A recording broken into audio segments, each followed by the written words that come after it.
Pemirsa, warga Sitepus, Kabupaten Sukabumi, Jawa Barat menemukan 41 makam palsu yang diduga kuat dijadikan tempat pesugihan.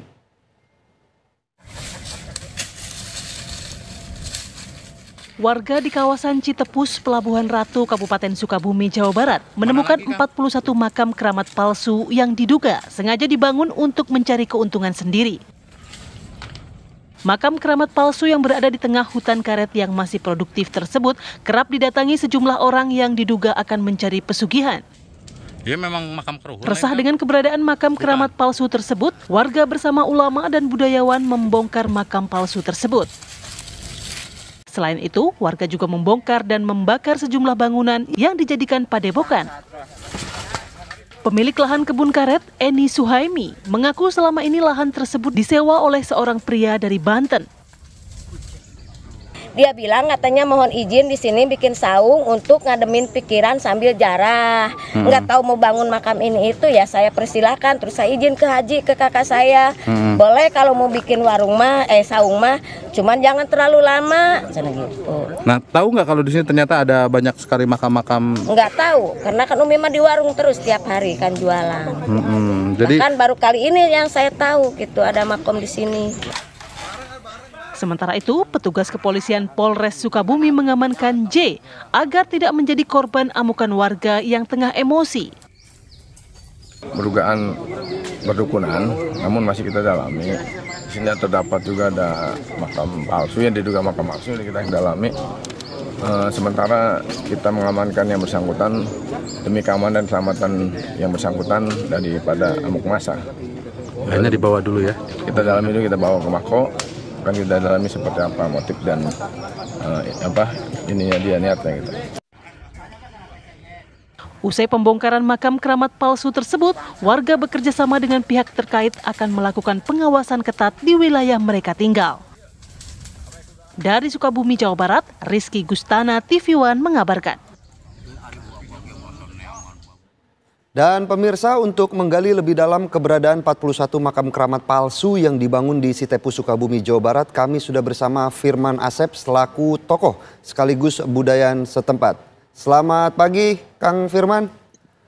Selamat pagi, Mas. Kang Firman, sudah berapa lama sebenarnya makam palsu tersebut dibuat di sana dan bagaimana awal kronologis penemuan makam itu, Kang? Ya, itu makam itu sebetulnya sudah ada sekitar 6 bulanan ya, Mas. 6 bulan lebih gitu makam itu.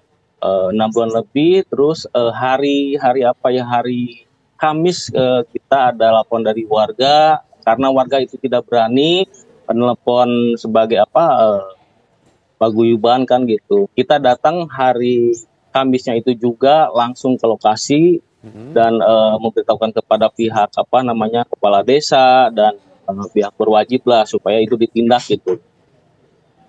Berarti selama ini apakah makam itu benar adanya atau memang sengaja dibuat untuk dilakukan pesugihan, Kang?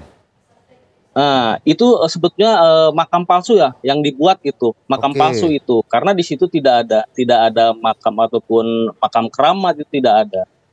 Lalu kenapa baru sekarang, Kang, akhirnya ditemukan kejadian makam palsu ini? Apakah memang selama ini warga tidak terlalu curiga dengan kedatangan beberapa orang asing yang untuk melakukan pesugihan di sana, Kang? Ya, itu sebetulnya